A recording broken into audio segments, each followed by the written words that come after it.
Speakers, it's Connie. I'm back with another video, and today I'd like to talk about a topic that scares the hell out of a lot of people: public speaking.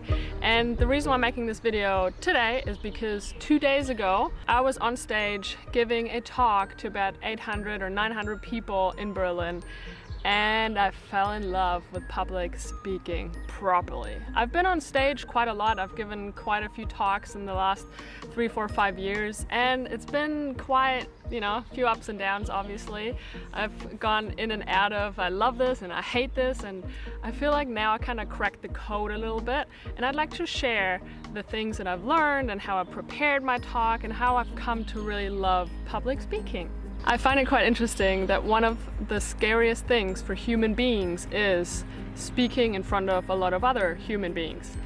And I believe it's probably because we're scared to fail, we're so scared to embarrass ourselves, we're afraid to feel ashamed, we fear being judged, we fear not being good enough. And I've had all of these, all of the above, tick, tick, tick, tick. And there were times when I was about to give a talk the next day and I'd be like, I'm canceling, I'm out, I'm not doing this, it scares me too much. But each time I do it, I usually would come off stage and absolutely love it.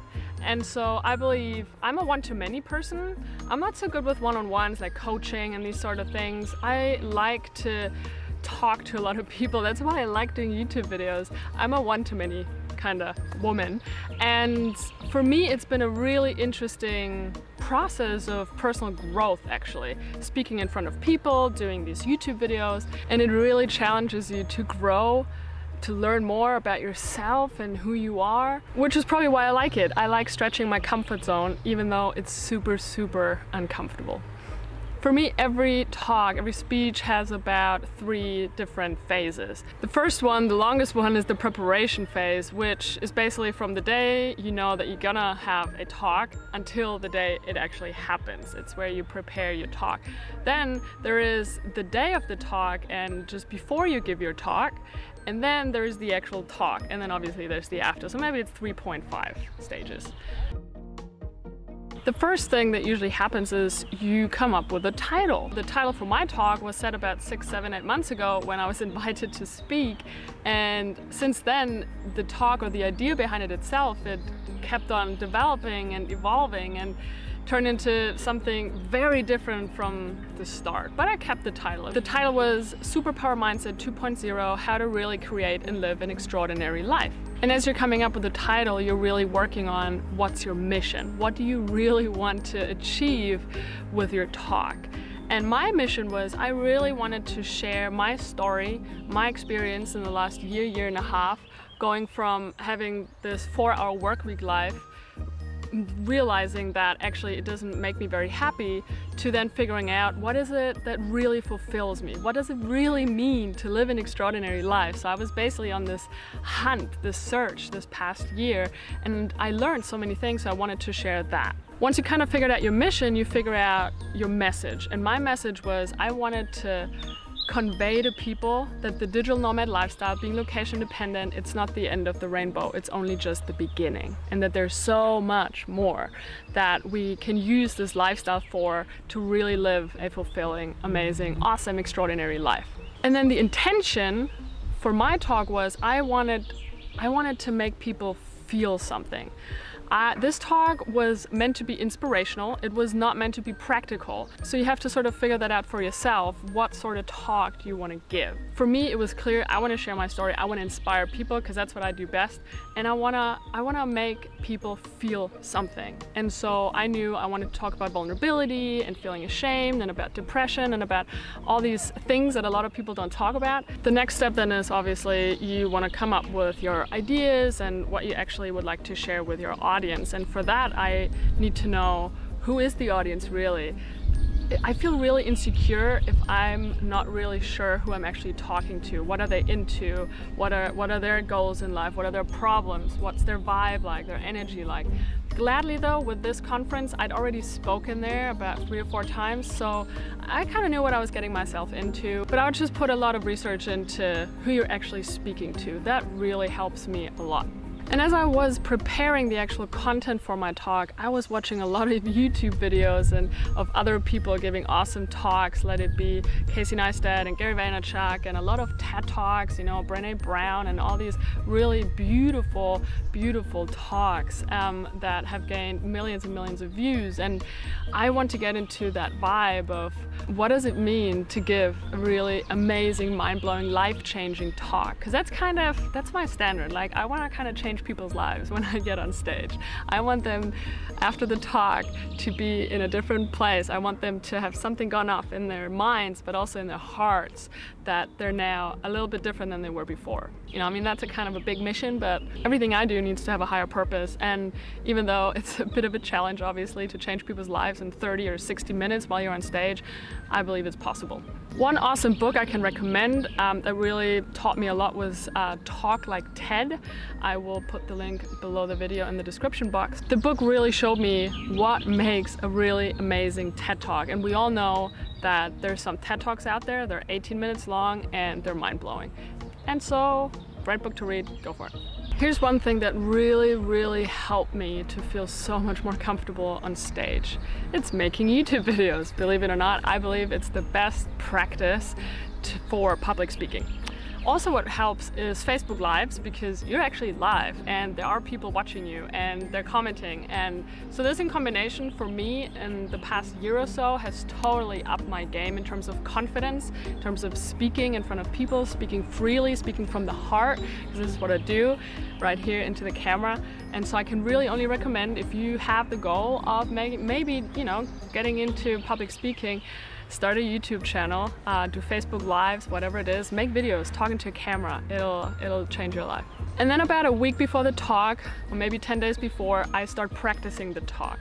So I have all my notes, and usually these notes start out to be written out, they're kind of like a blog post. It's just very long, just a lot of ideas. And then I start practicing, and as I practice, I notice and realize this works, this doesn't work. I realize what comes from the heart and what I want to say from up here. And so the notes that I start out with, they usually change a lot. A lot of times is that during this process, while I practice it for the first, second, third time, a lot of changes happen to the actual talk and the content.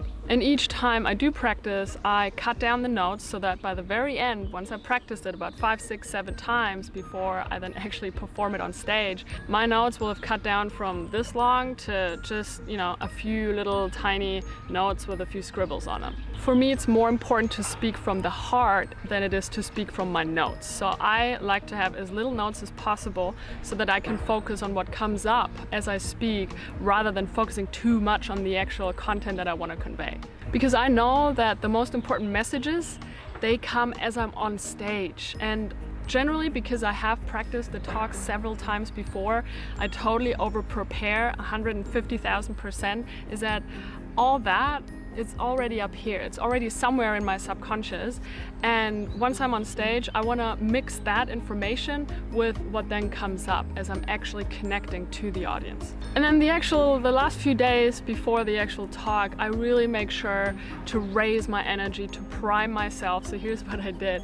About a week or two before my talk, every time I went running in the mornings, I would imagine myself running on stage and seeing all these hundreds and hundreds and 800s of people, and what it would feel like to walk on stage, and I would see them clapping and, you know, giving me standing ovations, and I would just internalize this beautiful feeling of all these people celebrating me. And then I would imagine what it's like when I finish my talk and everybody being super excited.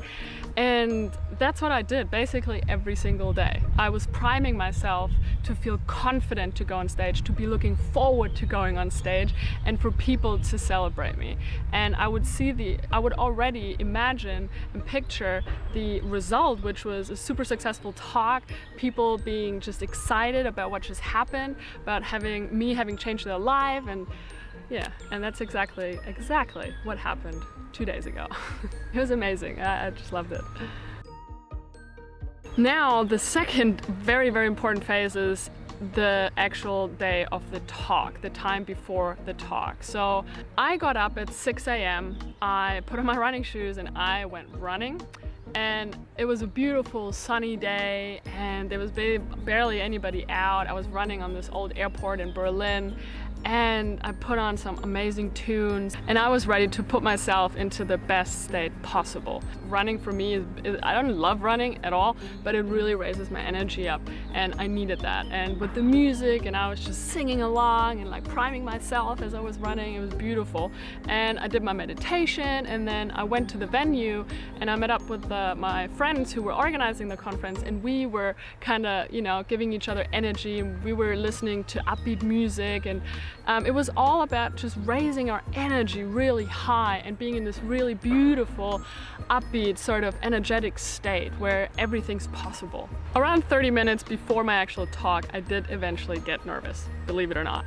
The day before, we had a sound check, and that's actually a tip too, is go and do a sound check the day before, just to, you know, stand on stage and feel into it. And that was really good, and I generally like to do that when it's possible, so I can already kind of get into that frame of mind and frame of heart of what's gonna happen in the next day.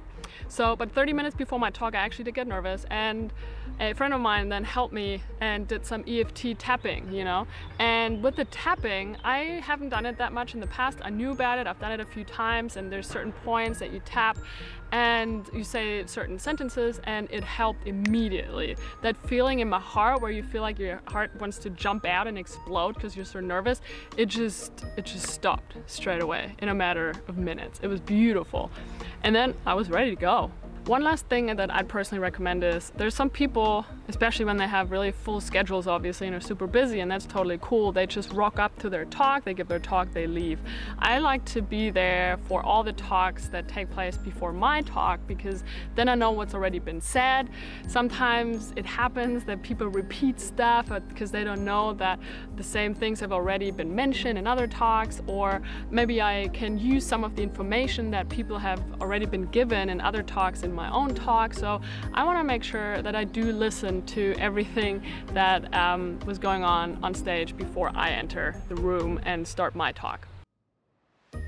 And now it's time for the talk. I'm super ready. There's this one last second where you're like, oh shit, I'm about to go on the stage. It's happening. Like, it's literally just like seconds just before they call your name. And I was ready, man. I had my notes in my hand. I was pumped. I knew this was gonna be beautiful, and I ran out on stage, and I was just being received so beautifully. I had such an amazing welcome.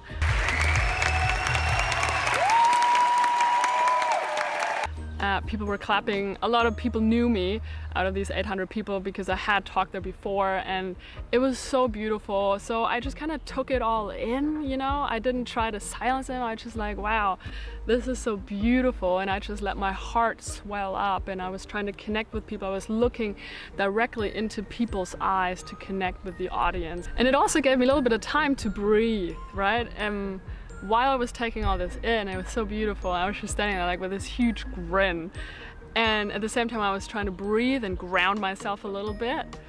And that really helps sometimes when you get on stage and you're, you know, obviously there's adrenaline pumping into your body. It's like, just breathe a couple of times. It's okay. It's okay to take little tiny breathing breaks, even in between your talk. It's okay to just, you know, just kind of take a breath, 1 or 2. It's all good. Just kind of check your notes and then keep going. Most of the time, the audience, they never notice when you do take a little breather, or when you're just like, you know, grounding yourself for a minute. Sometimes it's actually a really good thing because it gives the audience a little bit of a break to kind of let stuff settle in. Also, screw perfectionism. It's totally cool to fuck up. I had a few tiny minor fuck-ups, you know, where things didn't come out as I wanted them, where I was kind of, where are the words, and they weren't coming right away. But then eventually I just always came back to the heart, to the breath. And that's another thing, is I need to speak from the heart. That's what works for me, because I know that we hold on to our notes a lot so that we feel safer and more confident. Try to follow whatever comes up and let that come out, and just follow your own words, because a lot of times I feel like this part of yourself knows a lot better what needs to be said right here, right now, as you're standing in front of all of these people, than this one does. Lastly, watch the time. It's something that I struggle with a lot because once I get going, once I'm in the flow on stage, I tend to forget time and then I talk double as long than I should do. Usually at conferences or wherever you speak, they might have someone that shows you when you only have 5 more minutes or when you have 2 more minutes. A lot of times they might have a clock or a timer that tells you. So time is my sensitive issue because usually once I'm on it, man, I just want to go. I could just talk for hours and hours once I'm connected to the audience and to myself. And this specific time 2 days ago, as I was there and as I was feeling that the audience was resonating with what I was saying, it was so beautiful. I loved it so much that I can say now confidently, it's only taken me a few years and I don't know how many talks and speeches and workshops that I've given, is that I've really fallen in love with public speaking. I love speaking in front of people, I love inspiring people, and I really hope to pursue this further and to see what comes out of this. I have a few ideas. So this is it, guys. I hope you got something out of my video. The experience for me is still pretty present because it's only been 2 days, so I really wanted to make this video today. And I'd love your tips, your recommendations for public speaking, for getting on stage, how you deal with it, what's your experience, but maybe also your fears and why you haven't done it, or what's been holding you back. And other than that, give me a thumbs up if you enjoyed my video and subscribe to my channel for more awesome, amazing, life-changing, mind-blowing, game-changing videos. Yeah. Thank you so much for watching. I'll see you in the next video. I can't wait. So much cool stuff coming up. Thanks, guys. Bye.